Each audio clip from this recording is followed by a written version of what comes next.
Oke, Assalamualaikum warahmatullahi wabarakatuh. Waalaikumsalam warahmatullahi wabarakatuh. Oke, kita lanjutkan ya. Sebelumnya, mungkin saya mau jelaskan dulu ya.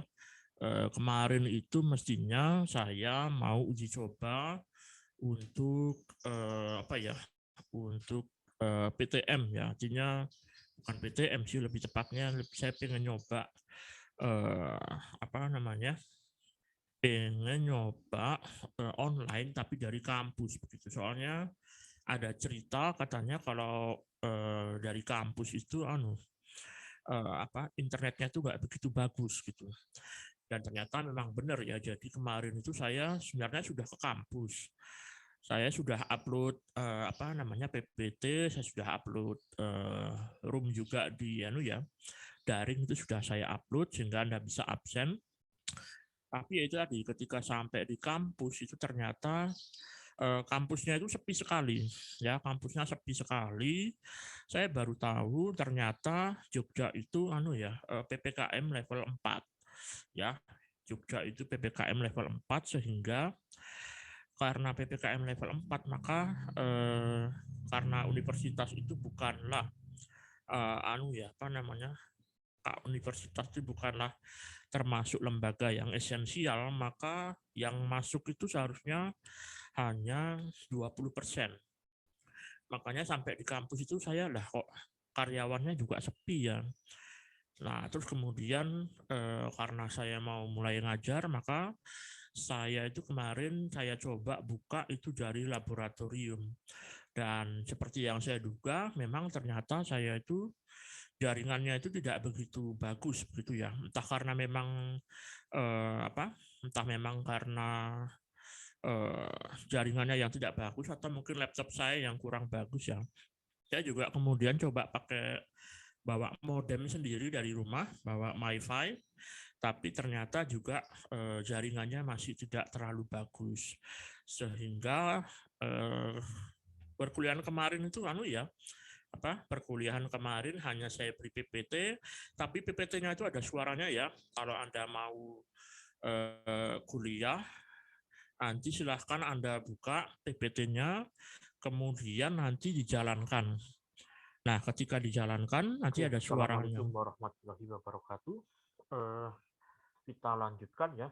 Ini saya ulang sedikit tentang teori atom Bohr. Jadi setelah ada teori atom Rutherford. Nah, ini ya. Jadi Nah, pada PPT yang ini kemudian itu dia ada suaranya. Partikel penyusun atom tadi ada yang pertama elektron, muatannya negatif. Nah, seperti itu ya. Nanti silakan kalau Anda mau perkuliahan yang kemarin itu silakan Anda download, kemudian Anda jalankan di komputer atau di laptop. Itu bisa, tapi lewat HP juga bisa ya, tapi harus dijalankan ya supaya supaya bisa terdengar suara kuliah saya dalam menjelaskan isi PPT. Oke, karena itu yang kemarin, sekarang kita lanjutkan ke pertemuan berikutnya yaitu sistem periodik unsur dan perkembangannya. Oke, langsung saja. Oke, jadi ini ya, kalau kita bicara tentang unsur, ya kalau kita bicara tentang unsur maka kita bicara tentang asal mula terbentuknya unsur itu di alam. Ya, ada banyak sekali teori yang menjelaskan tentang kalau terbentuknya unsur di alam itu berawal dari terbentuknya pula alam semesta. Ya, terbentuknya alam semesta. Ada banyak sekali teori yang menjelaskan tentang terbentuknya alam semesta. Tapi yang paling yang paling diterima oleh para ilmuwan sampai saat ini itu adalah teori Big Bang atau teori ledakan besar. Menurut teori ini ya alam semesta itu materi ini muncul bersamaan dengan terbentuknya alam semesta. Itu kira-kira 13,8 miliar tahun yang lalu. pada saat itu ya, pada saat awal mula alam semesta itu terbentuk, pada dasarnya ada yang bilang menurut teori ini alam semesta itu awalnya tidak ada, terus kemudian tiba-tiba meledak begitu saja. Ya, ada yang bilang begitu. Jadi alam semesta itu awalnya tidak ada, tapi tiba-tiba meledak begitu saja. Nah, meledaknya itu apa namanya, meledaknya itu dari apa begitu ya. Nah, dulu ya tidak ada yang namanya batu-batuan atau mungkin udara atau makhluk hidup nggak ada ya. Benda mati pun juga belum ada ya, batu atau mungkin udara atau gunung atau tumbuh-tumbuhan itu tidak ada. Awalnya itu kita itu ada dalam satu kesatuan namanya singularity atau singularitas. Ini ya, jadi awalnya itu bentuknya itu sebesar satu titik. Alam semesta itu awalnya sebesar satu titik. Ini kebetulan karena pen saya ini ujungnya itu agak besar, maka titik yang saya buatnya juga ikut-ikutan besar. Padahal aslinya itu lebih kecil daripada titik ini. Oke, alam semesta itu awalnya hanya sebesar titik yang amat sangat kecil, kemudian tiba-tiba meledak begitu saja. Nah, ketika meledak itu dia awalnya bentuknya sebesar bola kelereng, kemudian membesar sebesar bola pingpong, membesar sebesar bola tenis, membesar terus ya, membesar terus. Ini membesar terus ya. Ini saya tidak usah gambarkan sampai suatu saat alam semesta itu amat sangat besar. Saking besarnya alam semesta itu bisa diisi oleh apa? Bisa diisi oleh, nah ini apa ini? Kira-kira saya gambar apa ini? Ada yang tahu nggak ini? Kira-kira saya gambar apa? Galaksi. Galaksi, oke. Ya itu ya. Jadi saking besarnya ya alam semesta itu bisa diisi oleh galaksi. Di alam semesta yang namanya galaksi ini itu jumlahnya ada miliaran galaksi. Oke, ini ada miliaran galaksi. Oke, tapi ini karena saya terlalu kecil ya, karena saya nggak bisa banyak-banyak, miliaran galaksi ini cuma saya gambar 1, 2, 3, 4, 5. Oke, manusia itu tinggal di galaksi apa ya? Ada yang tahu? Manusia tinggal di galaksi apa? Kita manusia? Bima Sakti. Ya, Bima Sakti. Manusia itu tinggal di galaksi Bima Sakti. Misalkan ya, ini saya ambil salah satu ya, ini misalkan aja, ini adalah tempat tinggal kita, yaitu Bima Sakti.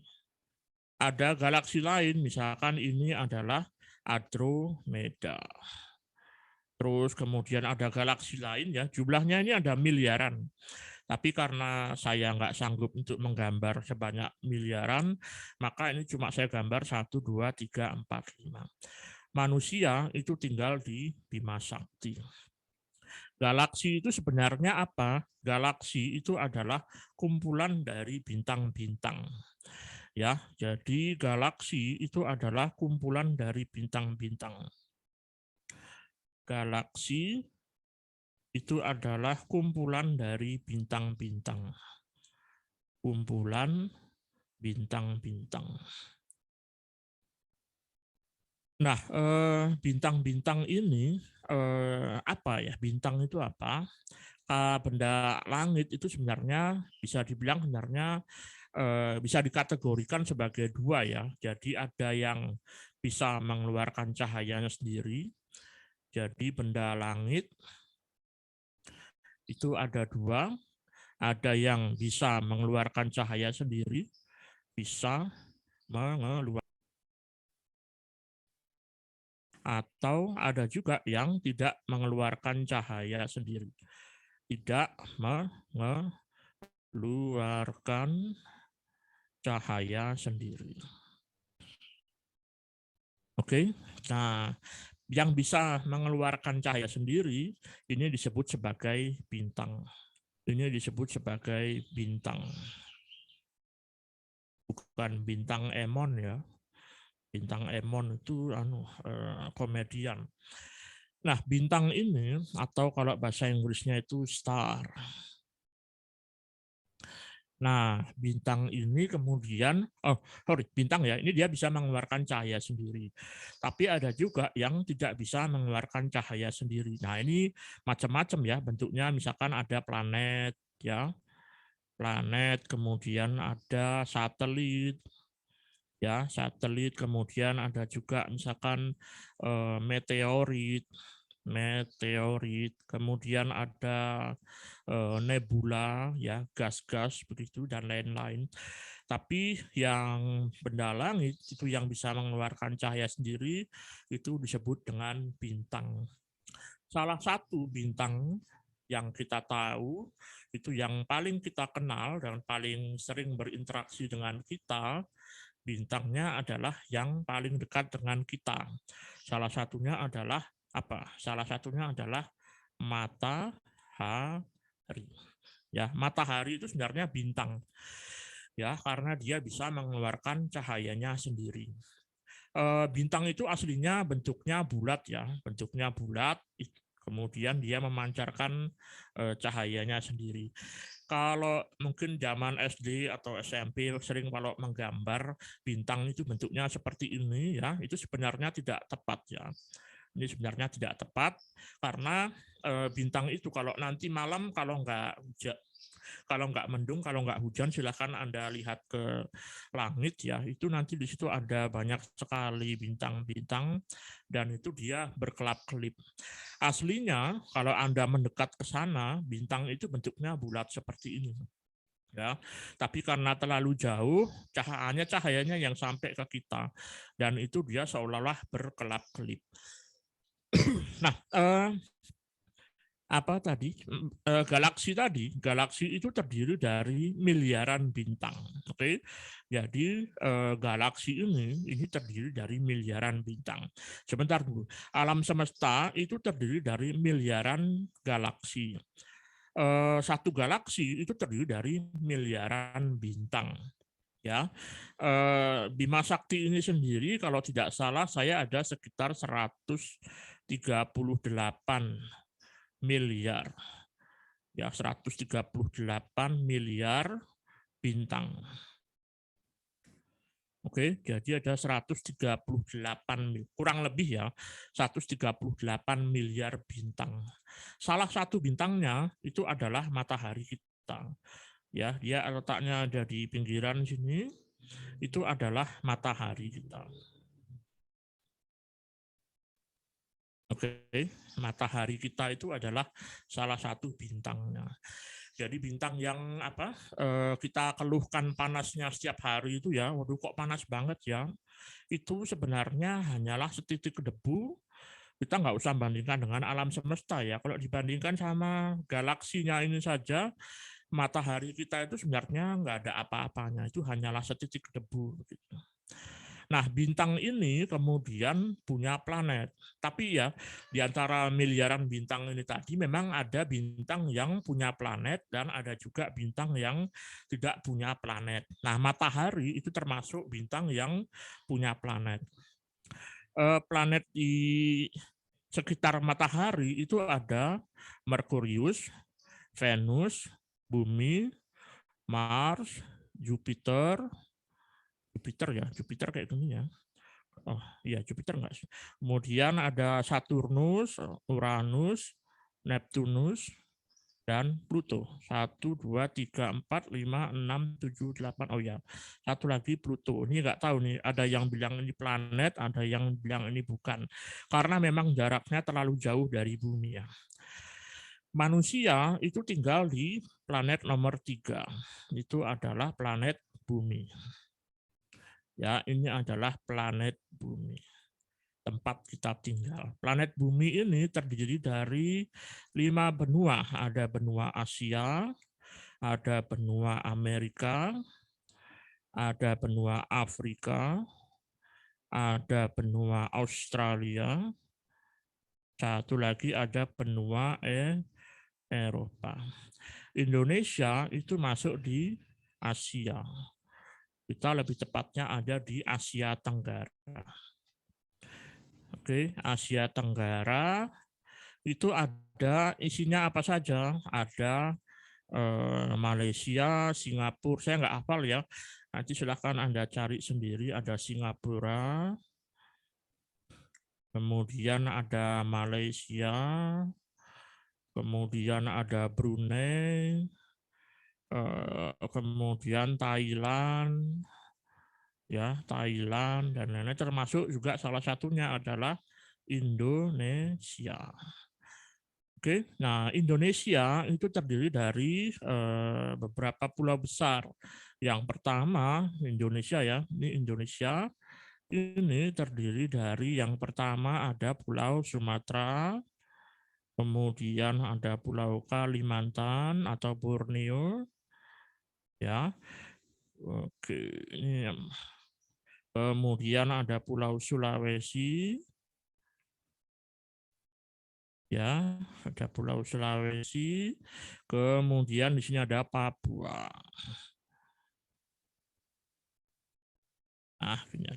Kemudian ada juga di sini Pulau Jawa. Ya, kemudian di sini ada Madura, ada Bali, Lombok, Nusa Tenggara dan seterusnya. Dan ada pulau-pulau kecil lain di sini. Nah, di Pulau Jawa itu ada Provinsi Banten, kemudian ada DKI Jakarta, Jawa Barat, Jawa Tengah, Jawa Timur. Nah, di sini ada provinsi namanya DIY.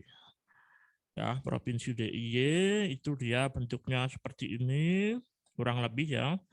Itu nanti ada Kulon Progo, ada Sleman, kemudian ada Gunung Kidul, ada Bantul, dan juga ada di tengah-tengah itu Kota Madya Yogyakarta. UIN itu terletak di mana? UIN itu terletak di Kabupaten Sleman. Ya, jadi ini kalau di sini saya perbesar, ini ada Jalan Solo, ya, kemudian nah ini pertigaan UIN itu ya, ini KFC di sini. Nah, di sini tuh ada UIN di sini. Ini UIN, ya. Jadi saya cuma mau bilang bahwasanya sebenarnya kita manusia itu tidak ada apa-apanya ya. Jangankan kita ya, jangankan kita manusia, matahari kita ini saja yang setiap hari kita keluhkan, waduh kok panas banget ya, hari ini malas banget mau keluar panas, nanti kulitnya hitam nggak bisa apa, saya kan belum beli skincare gitu ya. Itu ya, matahari kita itu kalau dibandingkan sama galaksi Bima Sakti aja lah ya. Kalau dibandingkan sama galaksi Bima Sakti itu sebenarnya nggak ada apa-apanya ya.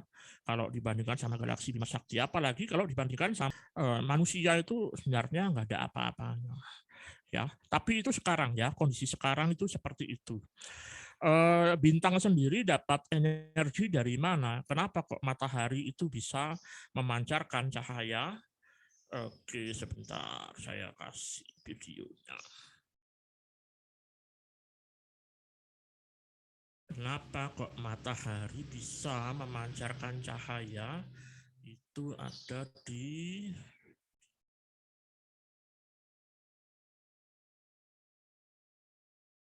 nah ini ya.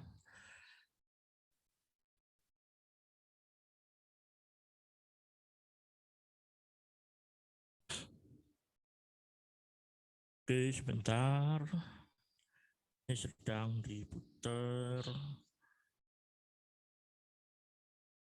Nah, ini ya. Jadi ini ceritanya sedang di Australia. Ini ada mas-mas itu dia mau tanya matahari itu dapat cahaya, dapat energinya dari mana begitu. Dia tanya ya, ketika ditanya ternyata orang sana, ini di Australia kalau nggak salah ya. Dia tanya ke orang di sana, Dari mana? Nggak tahu ya. Ini ditanya dari mana? Nggak tahu juga. Nah, ini sok-sok tahu malah ini ya. Sok-sokan, nah ini sok-sokan ngajarin ya, padahal dia sebenarnya nggak tahu. Ya, oke. Nah, banyak ya. Ditanyain matahari dapat energi dari mana? Itu mereka ternyata nggak tahu. Dari sini kita bisa simpulkan ya bahwasanya ternyata tidak semua orang bule itu pinter ya. Dari sini kita tahu bahwasanya tidak semua orang bule itu pinter. Jadi tenang saja, mereka juga nggak tahu. Oke, nah terus dari mana matahari itu dapat energi? Matahari itu dapat energi dari reaksi yang namanya reaksi nuklir atau reaksi fusi lebih tepatnya. Jadi ceritanya ya, ini pura-puranya ada bola warnanya merah, itu dianggap yang warna merah dan ada yang warnanya biru, itu dianggap adalah hidrogen. Ya, hidrogen. Kemudian di matahari hidrogen itu ada dalam wujud gasnya. Kemudian gas itu bergerak satu dengan yang lainnya ya. Nah, itu muter-muter gitu ya hidrogennya itu. Nah, gitu ya. Nah, jalan-jalan. Tapi jangan lihat ceweknya ya, lihat anunya itu loh, lihat apa? Lihat bola merahnya itu loh. Itu bola merahnya yang dia pegang itu anggap saja itu hidrogen yang berputar-putar di berputar-putar di matahari. Kemudian hidrogen itu kan bisa bertabrakan. Nah, tapi kan hidrogen itu intinya terdiri dari satu proton ya. Proton dengan proton itu apa? Positif dengan positif kalau tabrakan dia tarik-menarik apa tolak-menolak? Kalau positif sama positif itu tolak-menolak apa tarik-menarik? Tolak-menolak, Pak. Tolak-menolak. Oke, jadi dia akan tolak-menolak. Nah, dia akan menjauh. Nah, gitu ya. Yes. Waduh, saling menjauh begitu ya. Tapi memang kemudian ada saat ketika bertabrakan mereka akan bertabrakan ya. Jadi dia tidak lagi tolak-menolak tapi dia akan bertabrakan. Maka ketika bertabrakan apa yang terjadi? Nah, ya digambarkan sama Masnya ketika ada proton dengan proton bertabrakan apa yang terjadi? Oke. Nah, ketika bertabrakan, maka yang terjadi adalah, waduh,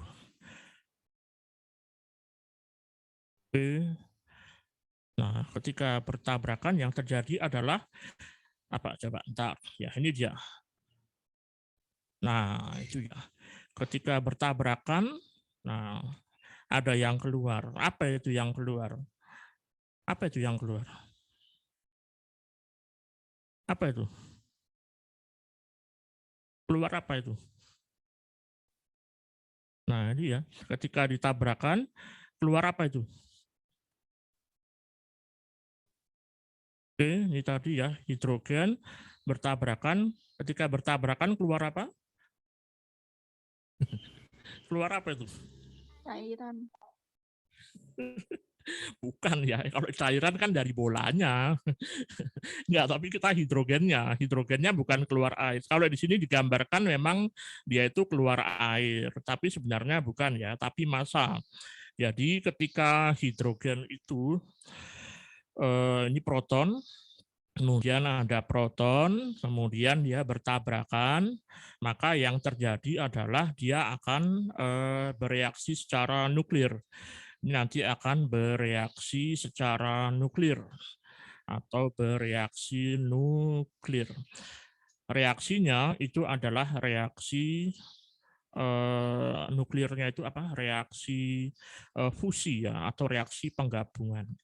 Nah, pada saat bertabrakan ini kan punya massa. Ini kan 1 gram per mol.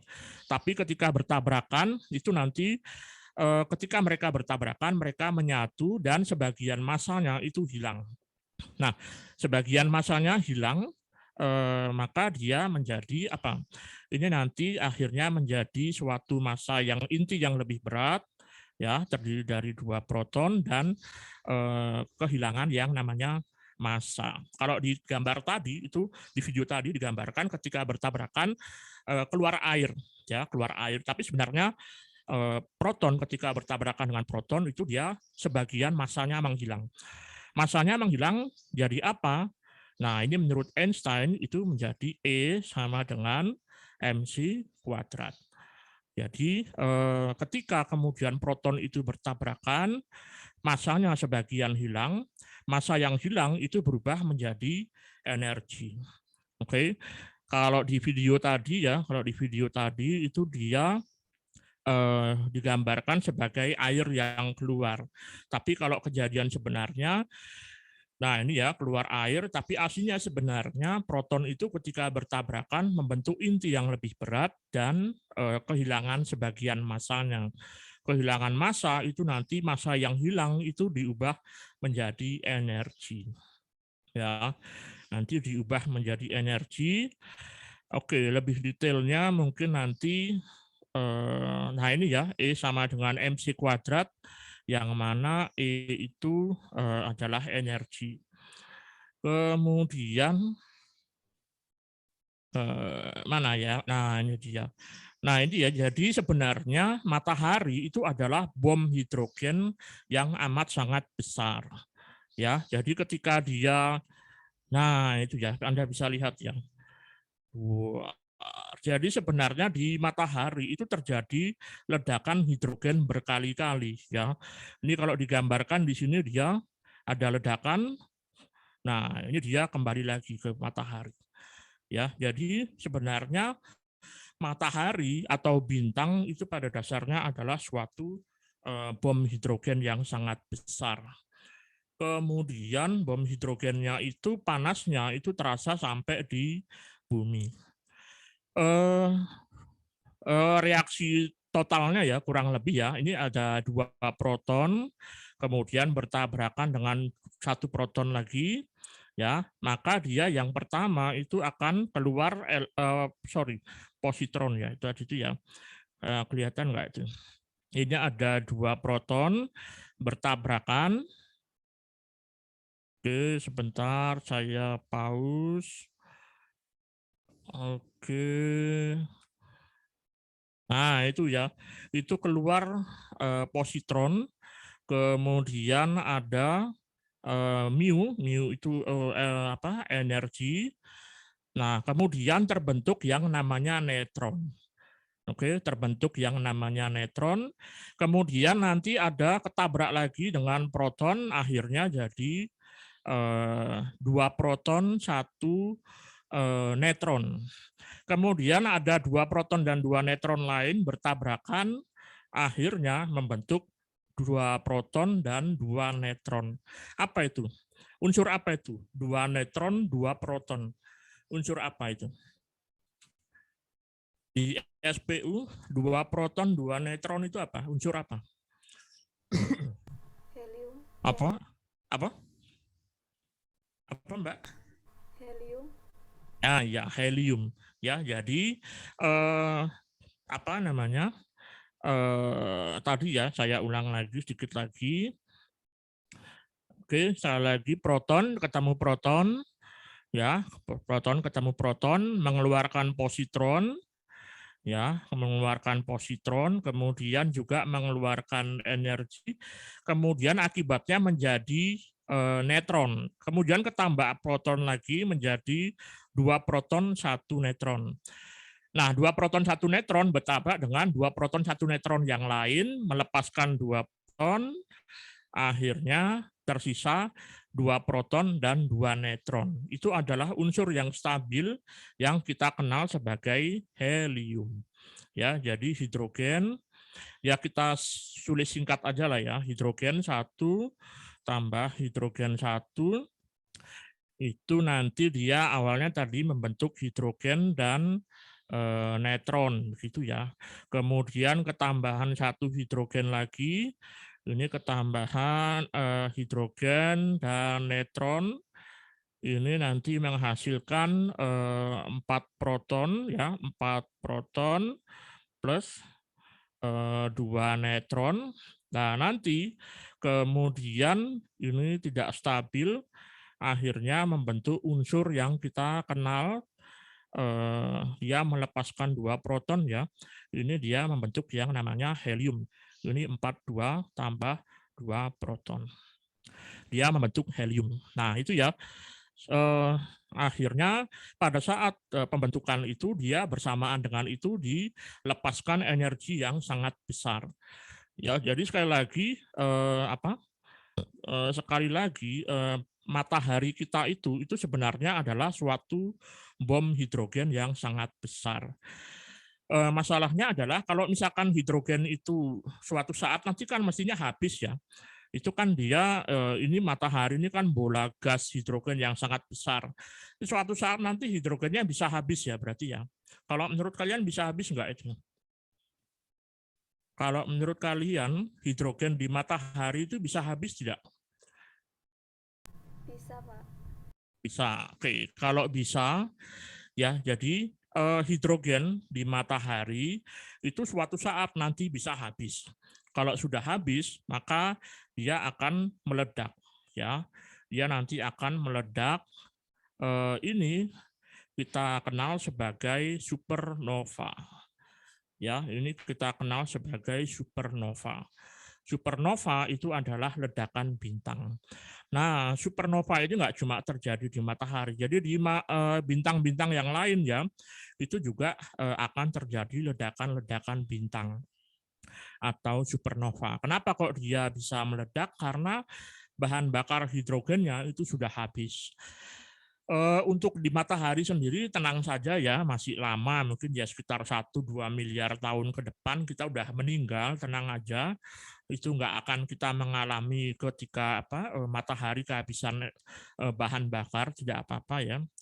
Kita sudah meninggal jauh ya. Tapi ya itu tadi, pada saat nanti matahari itu kehabisan energi, dia akan meledak menjadi yang namanya supernova. Oke, tapi ini kan kejadian kita di saat sekarang. Nah, unsur itu terbentuknya kapan? Nah, unsur itu terbentuknya sebenarnya di awal-awal ini, ya. Jadi di awal-awal ini unsur itu awalnya tidak ada, yang ada itu hanya energi. Ya. Yang awal itu adanya hanya energi. Energi ini kemudian istilahnya apa ya? Berkumpul ya, dia akan membentuk partikel-partikel sederhana. Ya, dia akan di awal-awal terbentuknya alam semesta, yang pertama terbentuk itu adalah partikel sederhana. Ya, partikel sederhana. Contohnya apa? Contohnya adalah proton, kemudian neutron, kemudian elektron, apalagi selain ini? Ada yang tahu? Tadi sudah saya sebut ada positron, kemudian ada macam-macam ya. Partikel itu sebenarnya nggak cuma proton, neutron, dan elektron. Nah, tapi kemudian proton, neutron, dan elektron itu kemudian nanti membentuk unsur yang pertama yang paling sederhana. Ini membentuk unsur paling sederhana. Unsur paling sederhana itu apa? Ada yang tahu? Unsur paling sederhana apa? Ada yang paling unsur Hidrogen. apa? Hidrogen. Putus-putus. Ya, hidrogen. Jadi unsur yang paling terbentuk pertama kali di dunia itu adalah hidrogen. Hidrogen itu unsur paling sederhana. Protonnya berapa ya? Protonnya hidrogen 1. Neutronnya berapa? Neutronnya? Atau elektronnya dulu lah. Elektronnya berapa? Elektronnya berapa? Hidrogen? Halo? 1, Pak.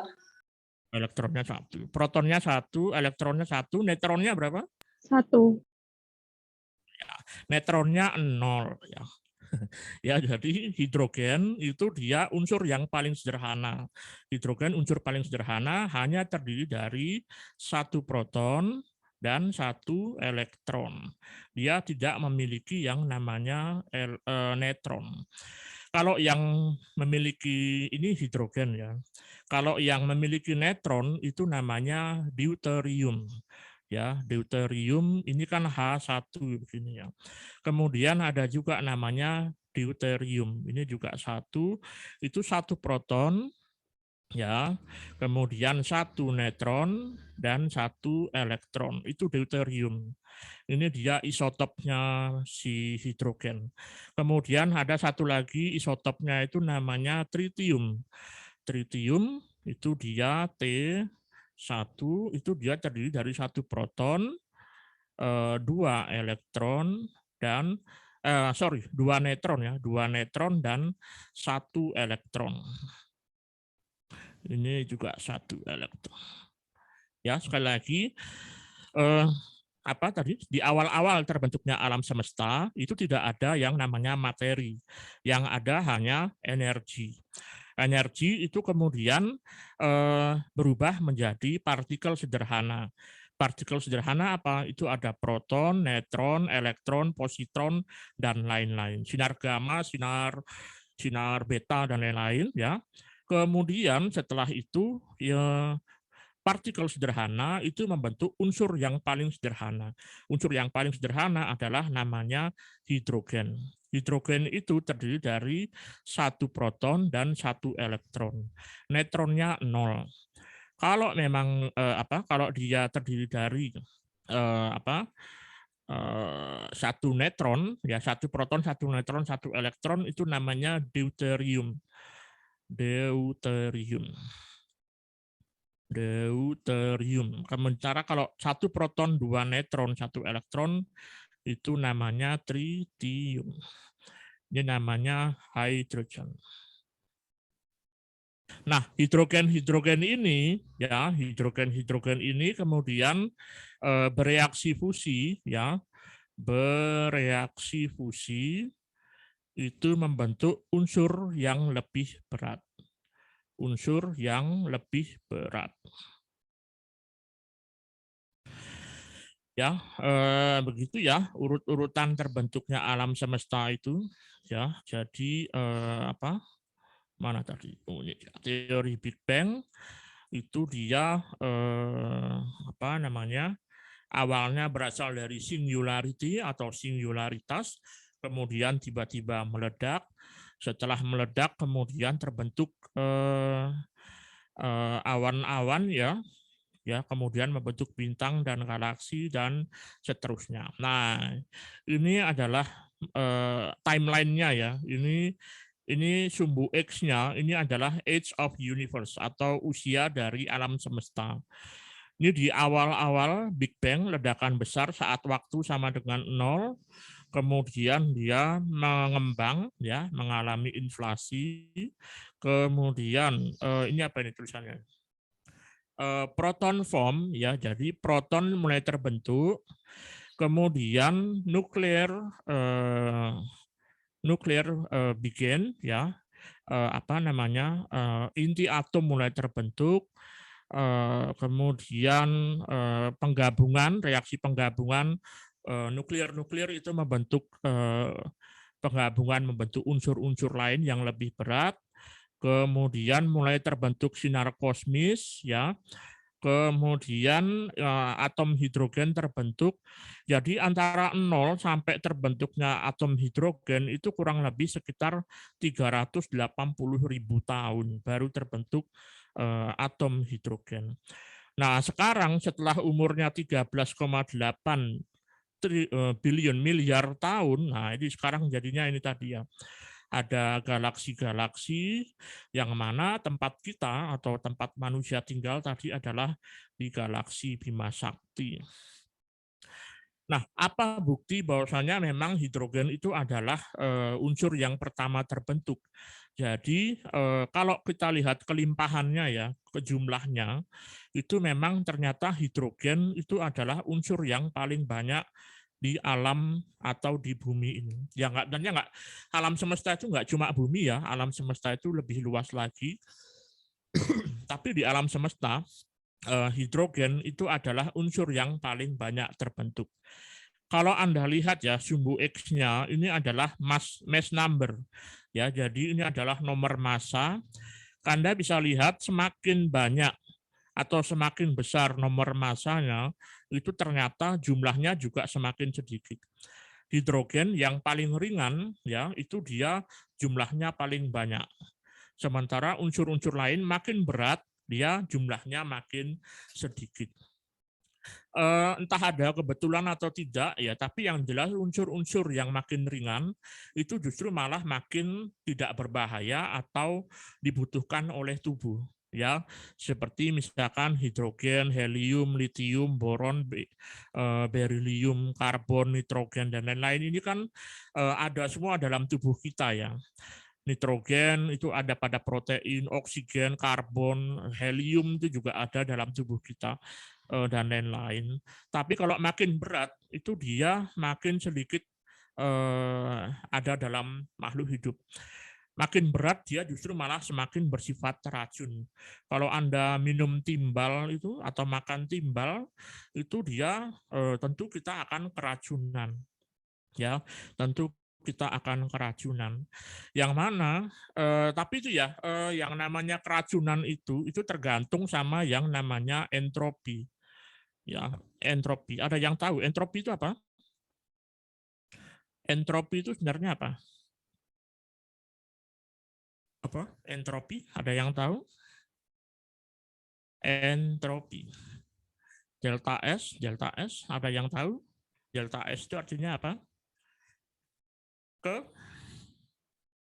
Apa? Halo. Entropi apa? Halo. Ada yang tahu? Entropi itu adalah suatu derajat ketidakteraturan.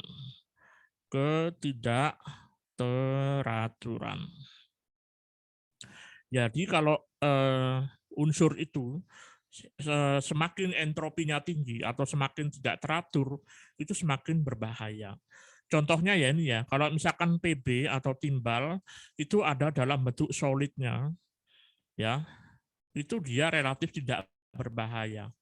Karena apa? Karena kalau dia dalam bentuk padat, itu kan Anda kan nggak mungkin ya kurang kerjaan gitu, kemudian ada timbal, kemudian ada makan, itu kan kayaknya nggak mungkin ya. Kecuali kalau memang Anda sedemikian kurang kerjaannya, ada timbal, kemudian dimakan, itu berbahaya ya, itu berbahaya.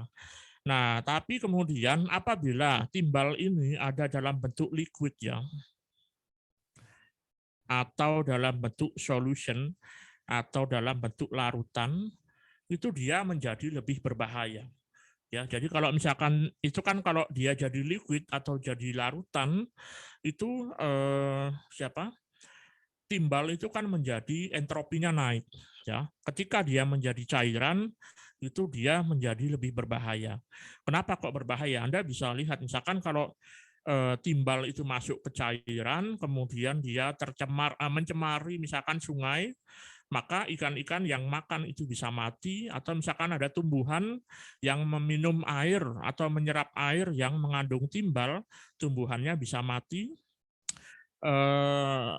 Kalau kemudian tumbuhannya itu sebelum mati dia udah keracunan timbal, dimakan sama sapi, sapinya bisa keracunan timbal, kemudian Anda Idul Fitri, Idul Adha, motong sapi, sapinya sudah mengandung timbal, Anda juga bisa ketularan, tapi relatif lebih tidak berbahaya ya. Nah, tapi timbal ini akan lebih berbahaya lagi kalau dia ada dalam bentuk gasnya. Ya, kalau dalam bentuk gas itu dia entropinya makin tinggi lagi. Itu nanti ketika Anda menghirup gas timbal, itu nanti Anda juga bisa menyebabkan keracunan. Kalau di Jogja itu ya, mungkin sekarang pandemi ya, tapi nggak tahu juga pandemi berpengaruh apa enggak. Tapi di alun-alun selatan itu kan sering rame ya. Atau kalau malam minggu Anda di titik 0 km ya, saya sering lihat itu anak-anak seumuran kalian gitu nongkrong-nongkrong di Tugu ya, Tugu, kemudian foto-foto begitu, atau naik otopet terus kemudian sepanjang Malioboro, terus kemudian titik 0, kemudian alun-alun selatan itu kan dia Anda sering nongkrong-nongkrong di situ ya. Itu kan Anda nongkrongnya kalau malam ya. Kalau malam kan nggak kelihatan. Sebenarnya kalau siang itu sebenarnya debunya banyak loh itu. ya kan, atau asap dari kendaraan, apalagi kalau malam minggu, kemudian di alun-alun selatan itu macet. Waduh, udah itu kan mobil kan berhenti nggak bisa jalan, tapi kan mesinnya jalan terus, ngebul terus ya. Itu sebenarnya kalau siang-siang kelihatan itu apa asapnya kelihatan, tapi kan karena malam Anda nggak tahu, Anda makan apa biasanya jagung bakar atau mungkin makan wedang ronde begitu, minum wedang ronde begitu ya, pacaran sama pacarnya begitu, nggak sadar sebenarnya Anda sedang menghirup asap. Nah, menghirup asap itu padahal asapnya ada timbalnya. Waduh, bahaya ya. Itu makanya ya nongkrong boleh lah, tapi jangan sering-sering nongkrong ya. Karena meskipun bensin bertimbal kita mungkin mulai berkurang ya, tapi tetap jumlahnya ada tapi relatif sedikit ya. Oke, lanjut lagi. Kemudian karena kemudian apa namanya? Oh, sorry, unsur-unsur tadi ya. Jadi unsur-unsur tadi setelah hidrogen terbentuk, kemudian hidrogen bereaksi fusi dengan sesama hidrogen membentuk unsur-unsur yang lebih berat. Nah, karena jumlahnya ada banyak ya, total itu kurang lebih ada sekitar 118 ya. Kalau nggak ada ya di sini ya. Total itu ada sekitar 118 unsur ya yang kita ketahui. Oke. Oh, kok nggak ada ya. Oke. Jadi total ada sekitar 118 unsur yang sudah diketahui oleh manusia dan karena ini sudah menjadi ciri khas manusia ya. Jadi ketika menghadapi sesuatu yang banyak itu kemudian manusia itu cenderungnya mengelompok-kelompokkan ya. Misalkan manusia itu kan ada laki-laki, ada perempuan, terus kemudian nanti manusia itu ada rasnya itu mongoloid, ada ras kaukasoid, ada ras afrikanoid, dan terus kemudian kita Melayu ya, kita masuk kategori ras Melayu, terus kemudian ras Melayu itu nanti ada Sumatera, Jawa, Kalimantan, Jawa nanti ada Jawa Barat, Jawa Tengah, Jawa Timur, Jawa Tengah itu aja nanti ada Solo, Jogja, Salatiga. Jadi emang dasarnya manusia itu suka suka mengelompok-kelompokkan. Nah, ketika kemudian unsur itu di alam itu jumlahnya ada banyak, untuk mempermudah dalam mempelajari, maka tahun 1817 ya, itu J.W. de Bruiner itu dia menyarankan ada yang namanya hukum triade. Ya, yang itu adalah 3 buah unsur yang hampir sama itu diurutkan berdasarkan nomor atom. Jadi dikelompokkan unsur 33 kalau dia memiliki sifat yang mirip. Itu yang tahun 1817 J.W. de Bruiner. Kemudian pada 1865 itu ada namanya hukum oktav, J.R. Newlands ya. Itu dia unsur-unsur yang memiliki sifat fisika dan kimia yang mirip itu dikelompokkan dalam interval 88. Okta itu artinya 8 ya. Jadi dia ada 8 unsur dikelompokkan menjadi dikelompokkan menjadi sendiri-sendiri ya.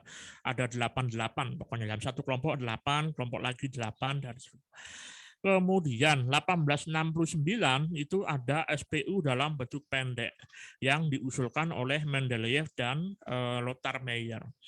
Ya, Lothar Meyer dan Mendeleev tahun 1869. Tapi di sini ya yang membedakan Mendeleev itu dia menaikkan atau mengelompokkan berdasarkan kenaikan nomor massa. Kemudian ada juga SPU bentuk panjang, itu adalah SPU yang kita pakai. Ya, itu adalah penyusunan unsur berdasarkan kenaikan nomor atom, konfigurasi elektron dan kemiripan sifat fisika dan kimia. Nah, dari semua SPU ini ya, dari semua sejarah ini sebenarnya SPU itu mulai dikenal sejak tahunnya ini ya, oleh Mendeleev. Sebelumnya sudah pernah dilakukan, tapi dia tidak terlalu diikuti ya. Tapi yang paling mulai melihat adanya keteraturan itu adalah Mendeleev. Nah, ini dia orangnya ya. Ini orangnya Dmitri Mendeleev. itu dia 1869 ya, membuat hukum periodik ya, hukum periodik atau periodic law. Mendeleev ini membantu memprediksi sifat unsur yang belum diketahui. Ya, jadi ini gambaran orang yang terlalu banyak belajar kimia itu jadinya kayak gini ya. Rambutnya gondrong, jenggotnya sama kumisnya juga gondrong gitu ya. Nah, kalau terlalu banyak belajar kimia, belajar fisika, jadinya kayak gini nanti. Nggak sempat skincarean, soalnya mikirnya atom gitu. Nggak sempat skincare, nggak pernah healing gitu, nggak pernah. Oke, kemudian itu tadi ya, unsur-unsur itu disusun berdasarkan kenaikan nomor massa. Kelemahannya adalah penempatan beberapa unsur itu tidak sesuai dengan nomor massanya. Misalkan pada Te atau tellurium dan iodin. Unsur Te itu mendahului unsur I, padahal ArTe lebih besar daripada I.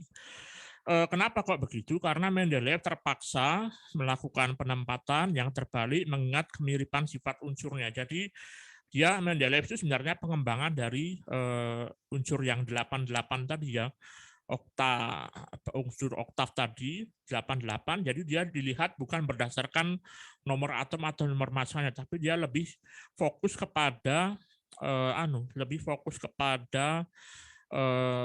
sifatnya yang lebih mirip. Nah, ini adalah tabel periodik Mendeleev. Ya, ini adalah tabel periodik Mendeleev tahun 1871. Itu kalau kita lihat di tabelnya ya, ini ada R2O, ada RO, ada R2O3, RO2, ini RH4 dan RO2, RH3 dan R2O3, RH2 dan RO3, RH, R2O7, dan ini RO4. Kemudian ini ada 1, 2, 3, 4, 5, 6, 7, 8, 9, 10, 11, 12. Nah, di periodik Mendeleev ini ya, tahun 1817, itu masih sukar menemukan yang namanya unsur murni. Ya, sulit mendapat unsur murni. Unsur murni. Ya, unsur murni. Unsur itu hanya kemungkinan didapatkan dalam bentuk senyawa. Ya, unsur ditemukan dalam bentuk senyawa. Ditemukan dalam bentuk senyawa. Nah, kemudian Mendeleev ini sebenarnya yang dia lihat itu sebenarnya bukan sifat unsur, tapi sifat senyawa. Ini Anda lihat yang nomor 1 R2O. R-nya itu diganti sama H. Ya, jadi misalkan kalau ini H2O. Kalau Li berarti Li2O. Kalau Na berarti Na2O, kalau K, K2O, begitu ya. Cu, Cu2O. Nah, jadi H2O, Li2O, Na2O, K2O, Cu2O, Rb2O itu dianggap oleh Mendeleev itu memiliki sifat fisik dan kimia yang mirip. Makanya kemudian dia kelompokkan dalam kelompok 1. Kemudian ini RO. Kalau RO itu berarti R-nya diganti yang sini. Berarti BeO, MgO, CaO, ZnO, SrO, dan seterusnya. Menurut Mendeleev, BeO, MgO, CaO, ZnO, SrO, dan seterusnya itu memiliki sifat yang mirip. Nah, kalau ini dia bisa CH4 atau CO2. SiH4 atau SiO2, TiH4 atau TiO2. Nah, itu dia ternyata menurut si Mendeleev juga memiliki sifat fisik dan kimia yang mirip. Kemudian Anda bisa lihat ini tadi ya, di sini ada angka 44, di sini ada angka 44, tapi dia tidak ada unsurnya. Unsurnya masih dalam bentuk tanda tanya. Ya, ada suatu unsur rumusnya, massa atomnya itu 44, tapi dia belum tahu. Si Mendeleev dia belum tahu. Tapi dia sudah bisa memperkirakan ya. Tadi kan sifatnya tadi ya Nah, ini ya, Mendeleev itu membantu memprediksi sifat unsur yang belum diketahui. Nah, ini juga sama. Jadi di sini nomor 44 itu dia belum diketahui. Nomor massa untuk unsur 44 itu nama unsurnya apa dia belum tahu. 68 itu unsurnya juga belum tahu. Kemudian 72 unsurnya juga belum tahu. Tapi dia sudah bisa memprediksi ini nanti unsurnya akan memiliki sifat seperti apa. Ya, termasuk yang 72 ini meskipun dia itu tidak belum diketahui, tapi dia sudah bisa memprediksi. Mungkin ibaratnya sama kayak harga cabai aja ya kira-kira. Misalkan atau harga minyak goreng, bukan. Atau misalkan ya, kalau misalkan kita punya data begitu ya. Misalkan ini hari ya, ini hari, kemudian atau minggu kali ya. Minggu, kemudian ini harga. Misalkan minggu pertama ya, minggu pertama harga cabai itu misalkan 20.000 per kilogram. Oh, ini dia ya. Di sini dia 20.000 per kilogram. Ini 10.000, 20.000, 30, 40, 50, 60, 70, 80, 90. Nah, minggu pertama harga cabai 20. Minggu kedua harga cabainya 30. Minggu keempat harga cabainya 25. Minggu kelima harga cabainya misalkan 30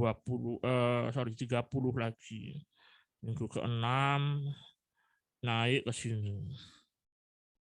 Minggu ketujuh turun 5.000. Minggu ke-8 naik lagi. Nah, ini kan kita bisa tarik garis begini ya. Nah, makanya ketika misalkan kita mau perkirakan pada minggu kesekian itu harga cabainya berapa, itu kan kita bisa memperkirakan.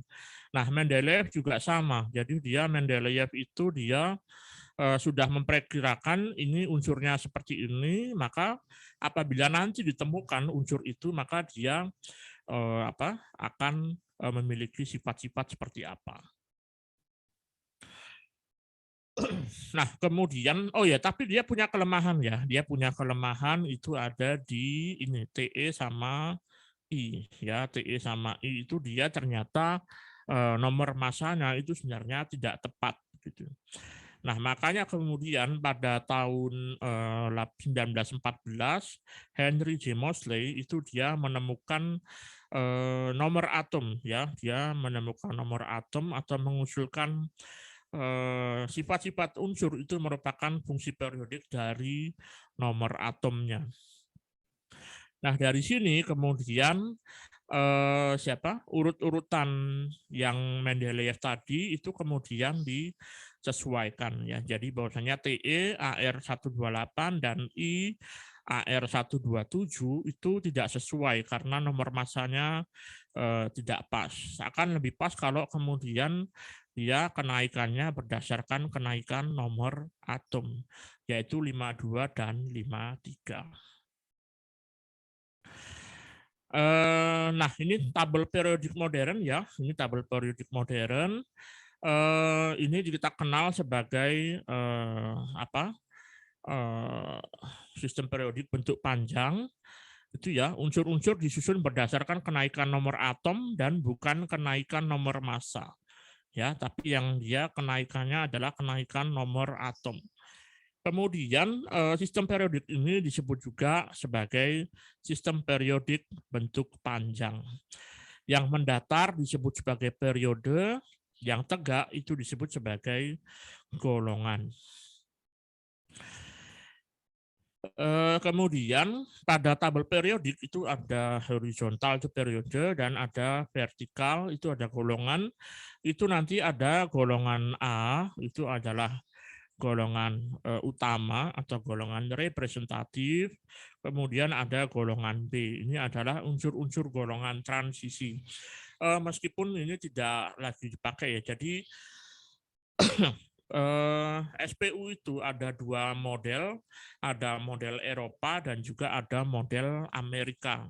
Kalau yang model Eropa itu nanti masih dipisah juga begini ya, ada golongan A dan golongan B.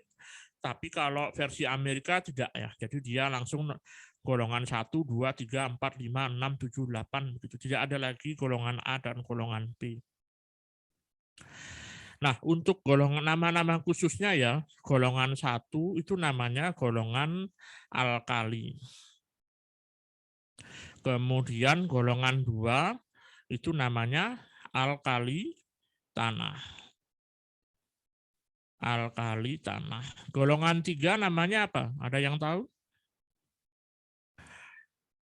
Golongan 1 namanya alkali, golongan 2 alkali tanah, golongan 3 namanya apa?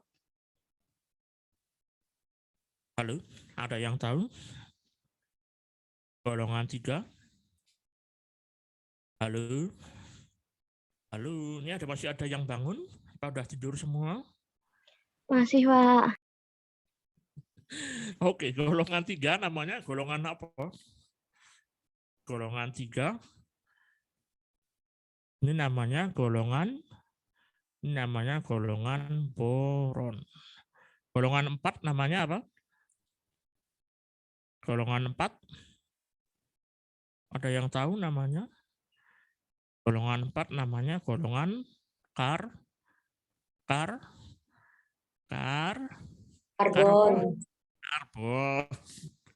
Golongan 5? Golongan apa? Nitrogen. Nitrogen. Golongan 6? Oksigen. Golongan 7. Apa? Golongan 7. Halogen. Tidak ada tulisannya. Golongan 7 itu golongan halogen. Golongan 8 namanya noble gas atau gas mulia. Ya. Gas mulia. Jangan lupa ya. Jadi golongan 1 golongan alkali, golongan 2 alkali tanah, golongan boron, golongan karbon, golongan nitrogen, oksigen, halogen, dan juga gas mulia. Ada yang tahu nggak ini? Kenapa kok golongan 1 itu disebut sebagai golongan alkali? Kenapa kok disebut sebagai golongan alkali? Ada yang tahu? Alkali? Atau ini kalau baterai itu ya, baterai alkalin. Atau kalau bahasa Arabnya ini alkali. Apa artinya? Alkalin atau alki. Alkali artinya apa? Ada yang tahu? Basa. Hah? Alkali. Ini artinya apa? Alkalin. Ini artinya adalah apa? B A Basa. basa. Ya, jadi ini golongan 1 itu adalah golongan pembentuk basa. Kenapa kok begitu? Karena kalau dia itu sintaknya ya, rumus umumnya ya, metal tambah H2O itu selalu menghasilkan metal OH ditambah dengan gas H2. Jadi metal itu nanti golongan 1 ya. Golongan 1 itu apa saja? Golongan 1 apa golongan 1? Li terus Na. Na terus Ka. terus setelah K Rb, CS, Fr. Jadi linoleum, ruby CS, frustasi. Atau lithium, natrium, kalium, rubidium, cesium, dan francium. Nah ini ya, ini nanti M itu Li ya, jadi nanti misalkan M tambah H2O jadinya MOH, jadi Li tambah H2O jadinya LiOH tambah H2, Na tambah H2O NaOH plus H2, K tambah H2O KOH plus H2. Nah ini ya, ini dia membentuk larutan alkali atau larutan basa. Reaksinya sederhana, kurang lebih seperti ini. Ini adalah alkali jika dia bereaksi dengan air.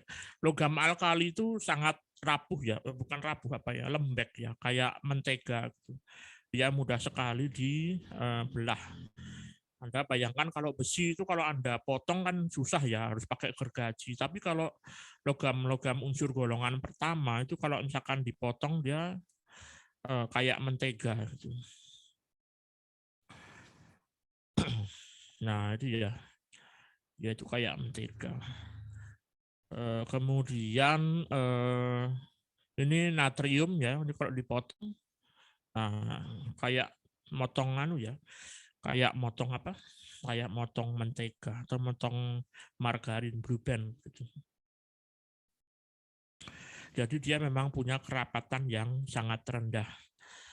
Nah ini kemudian kalau direaksikan dengan air ya, kalau Li itu dia ketika direaksikan,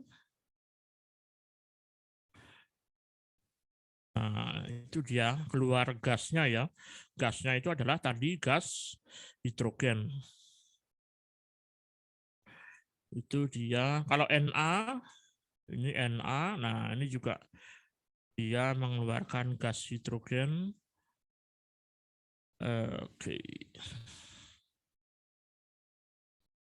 Reaksinya ini ya, Na plus H2O membentuk hidrogen dan NaOH. Itu kalau larutannya Anda tetesi pakai PP, itu larutannya berubah jadi merah. Karena larutannya yang awalnya H2O berubah jadi NaOH. LiNa, kalau ini K atau kalium, saking panasnya ya, reaksi itu dia sampai mengeluarkan api karena panasnya. Ini Rb, wah Rb langsung pecah. Kalau CS, wah ini juga Rb dia. Kemudian kalau cesium, ini masih Rb, kalau cesium,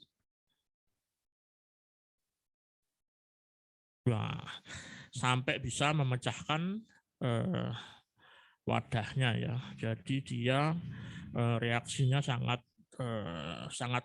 kuat. Nah, kemarin kita sudah mempelajari tentang teori teori atom, seperti yang sudah saya sampaikan bahwasanya di kimia dan fisika itu ada dua mazhab ya. Ada dua mazhab, ada dua aliran besar. Yang pertama alirannya Pauling ya, alirannya Pauling atau mazhabnya Pauling, dan ada mazhabnya Mulliken ya. Mulliken, kalau Pauling itu dia mengasumsikan bahwasanya elektron itu adalah butiran kecil. Elektron butiran kecil. Sementara kalau Mulliken itu menganggap bahwasanya elektron adalah gelombang. Nah, dari sini kemudian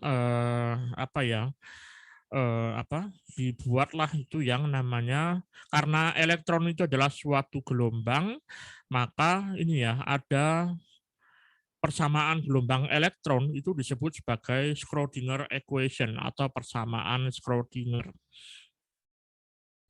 Nah, kemudian kemarin sudah dipelajari juga ya, ada yang namanya bilangan kuantum dan lain-lain.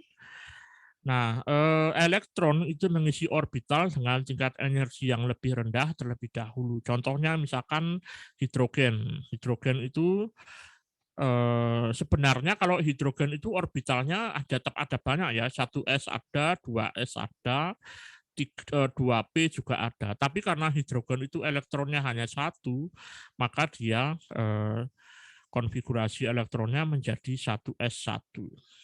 Kalau helium itu dia 1s2. Kemudian litium dan seterusnya. Kalau litium ada 3, berarti dia 1s2, 2s1. Kalau berilium 1s2, 2s2. Kalau boron 1s2, 2s2, 2p1. Ya. Karbon langsung saja.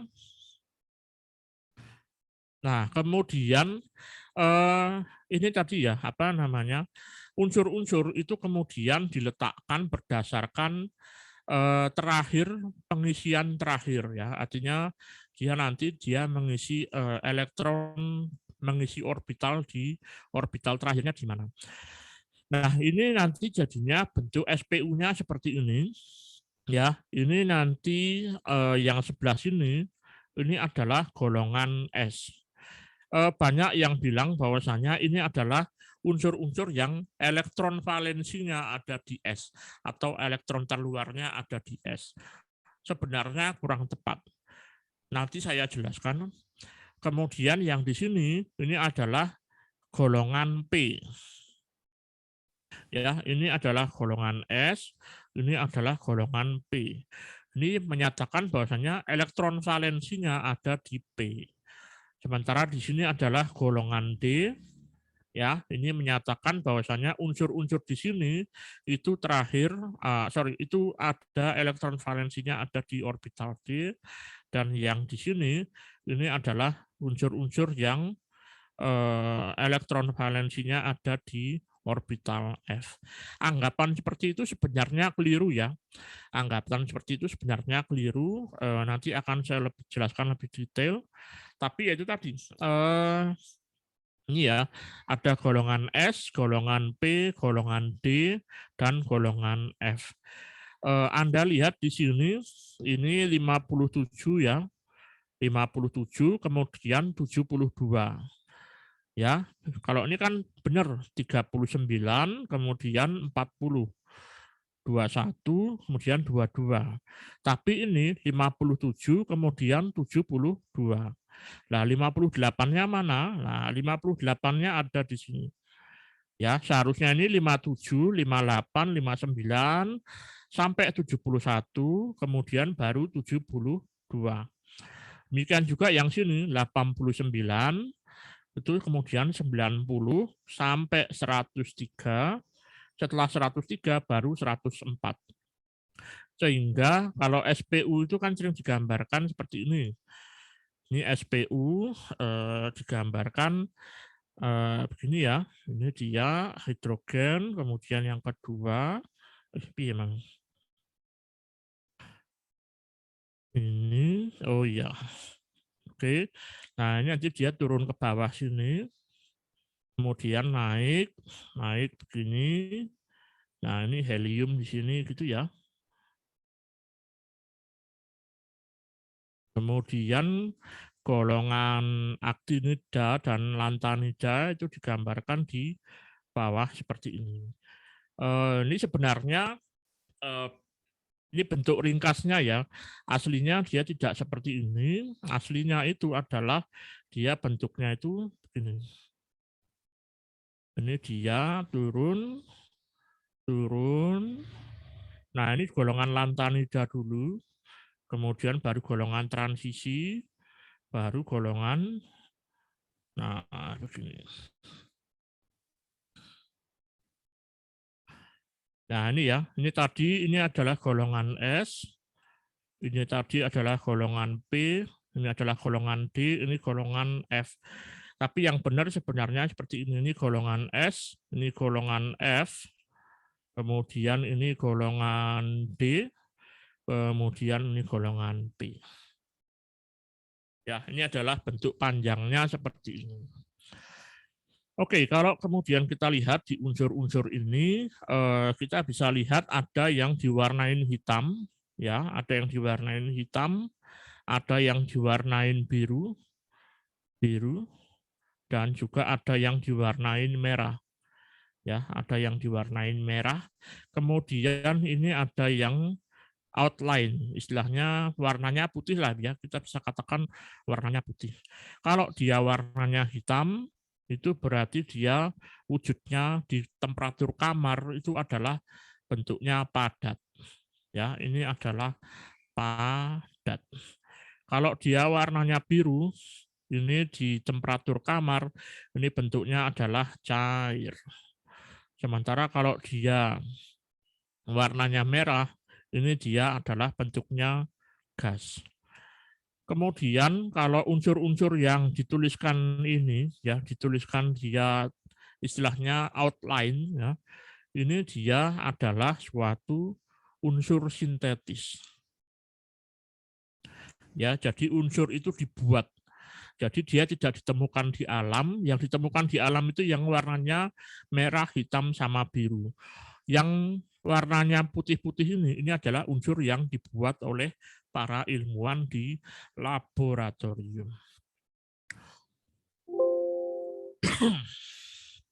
Oke, demikian perkuliahan kita hari ini. Apakah ada pertanyaan?